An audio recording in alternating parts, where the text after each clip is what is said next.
नमस्ते। आजको यो भिडियोमा चाहिँ हामी बेटर स्कुल एप युज गरेर कसरी तपाईँले फी हेड्सहरू जेनेरेट गर्न सक्नुहुन्छ भनेर हेर्दैछौँ। सुरुमा चाहिँ यहाँ लेफ्टमा रहेको फाइनेन्स सेक्सनभित्रको फी सेक्सनमा जानुहोस्। त्यहाँबाट तपाईँले यहाँ माथि फी टाइप्स भन्ने बटन देख्न सक्नुहुन्छ, त्यहाँ क्लिक गर्नुहोस्। यहाँ चाहिँ हाम्रो अलरेडी एक्जिस्टिङ फी हेड्सहरू देख्न सक्छौँ। सो तपाईँले यहीँबाट यो एक्सन बटन युज गरेर एडिट वा डिलिट गर्न सक्नुहुन्छ। सपोज अहिलेको लागि चाहिँ मैले यो एडमिसन फी डिलिट गरिदिएँ। यो चाहिँ डिलिट भयो। अब त्यही अनुसार तपाईँलाई एड गर्नु मन छ भने चाहिँ यहाँ टप राइटमा रहेको एड फी टाइप बटन छ, त्यहाँ क्लिक गर्नुहोस् र कस्तो खालको फी हेड जेनेरेट गर्नु खोज्नु हुँदैछ त त्यही अनुसार चाहिँ इन्फर्मेसन फिल गर्नुहोस्। सो फर इक्जाम्पल अहिले चाहिँ मैले एडमिसन फी हेड एड गर्न खोजेँ। सो मैले यहाँ नेममा चाहिँ एडमिसन राखिदिएँ। अब तपाईँलाई क्लास वाइज अमाउन्ट्सहरू जेनेरेट गर्नु मन छ भने चाहिँ यो क्लास वाइज अमाउन्ट्सवाला टगल बटन अन गर्नु भएर चाहिँ तपाईँले इच क्लास वाइज चाहिँ डिफ्रेन्ट फी अमाउन्ट सेट गर्न सक्नुहुन्छ।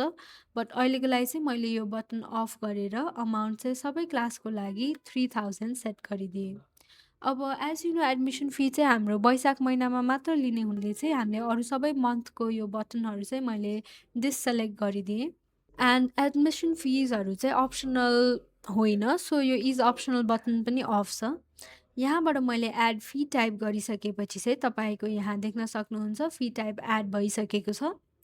अब एडिट गर्नु परेमा चाहिँ हामीले यो एक्सन बटनको एडिट बटनमा थिचेर चाहिँ यो मन्थली फीहरू एडिट गर्न सक्छौँ। एज यु क्यान सी यसमा चाहिँ हामीले सेपरेट क्लासहरूको सेपरेट अमाउन्टहरू चाहिँ सेट गरेको छौँ। सपोज मैले 5मा चाहिँ 500 सेट गरेँ र यहाँबाट सेभ चेन्जेस गरिसकेपछि चाहिँ तपाईँको फी टाइप अपडेटेड पनि हुन्छ। र अर्को चाहिँ छ student wise fee head. So यसमा चाहिँ बेसिकली कस्तो हुन्छ भने चाहिँ तपाईँले इच क्लासको स्टुडेन्ट वाइज तपाईँको फी अमाउन्टहरू सेट गर्न मिल्छ। सपोज यो बस फी त स्टुडेन्ट वाइज डिफ्रेन्ट हुने हुनाले चाहिँ हामीले स्टुडेन्ट वाइज अमाउन्ट्स सेलेक्ट गरेको छौँ। यहाँबाट तपाईँले क्लास वाइज स्टुडेन्टहरूको लिस्ट देख्न सक्नुहुन्छ। सो तपाईँले यहाँबाट सेलेक्ट गर्दै तपाईँको चाहिँ फी अमाउन्ट पनि सेट गर्न सक्नुहुन्छ। यसरी तपाईँले स्टुडेन्ट वाइज फी अमाउन्ट्स राख्न सक्नुहुन्छ।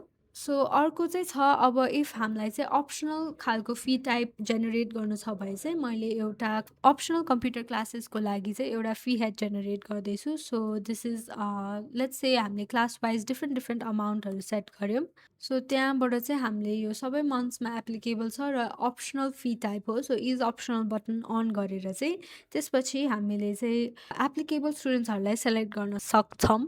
सो यहाँबाट चाहिँ हामीले स्टुडेन्टहरूको नाम सर्च गरेर वा क्लास वाइज फिल्टर राखेर सपोज क्लास 8मा चाहिँ मैले सबै स्टुडेन्टहरूलाई एप्लिकेबल छ, सो मैले सबैलाई यसरी सेलेक्ट गरिदिएँ।